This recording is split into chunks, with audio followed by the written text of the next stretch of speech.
Unlock your potential today at skillbakery.com. Welcome back everyone. In the previous lectures, we learned how to use the Hugging Face Inference client and applied it to both text and images tasks.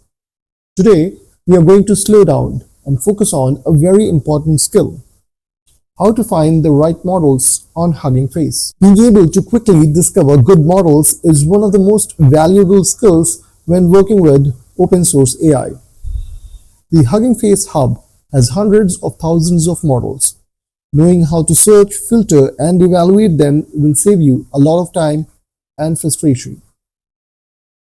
So here we have opened the Hugging Face models page. This is the main models page, and on the left side you see many filters. Let's go through the most important ones for our use case.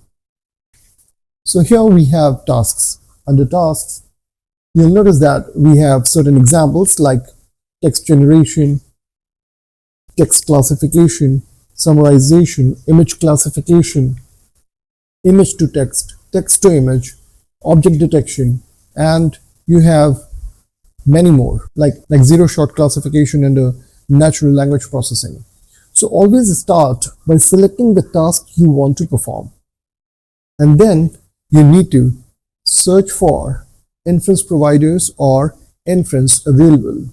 Now this filter is extremely important for us. So here on top you will notice inference available. When you do that, under others tab you will notice under inference providers all these options are selected.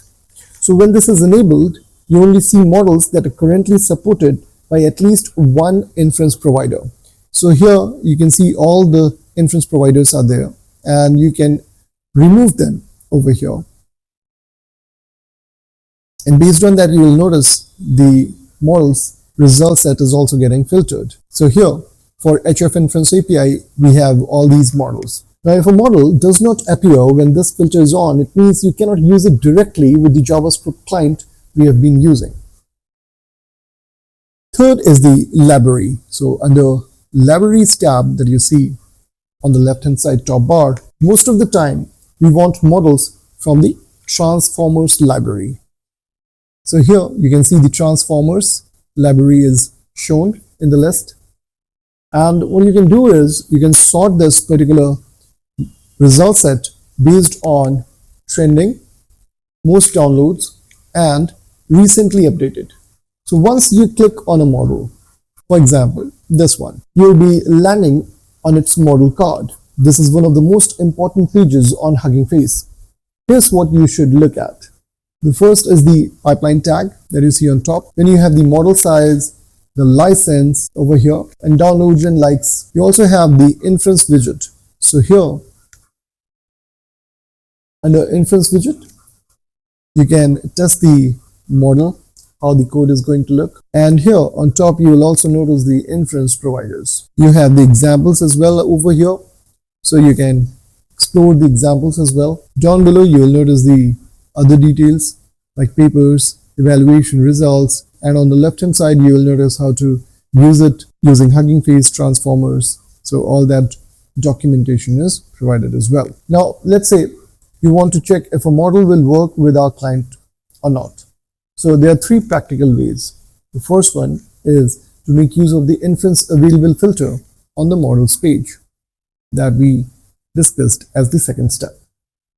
What you can do is, once you get to that model, go to the details of that model, that is, go on to the models card page, and over there you can look for the inference providers section. And then you can also try the model in the official inference playground. So this is the URL for that, huggingface.co/playground. If the model works in the playground, it will almost always work with the Hugging Face inference library. So the tips for choosing good model is: prefer models with high download counts and recent activity. Check the license carefully if you are building a commercial product. Start with smaller models when possible. For chat generation tasks, prefer models that have instruct or chat in the name. For classification tasks, fine-tuned models usually perform better than zero-shot when your labels are fixed. Always look at the examples code on the model card.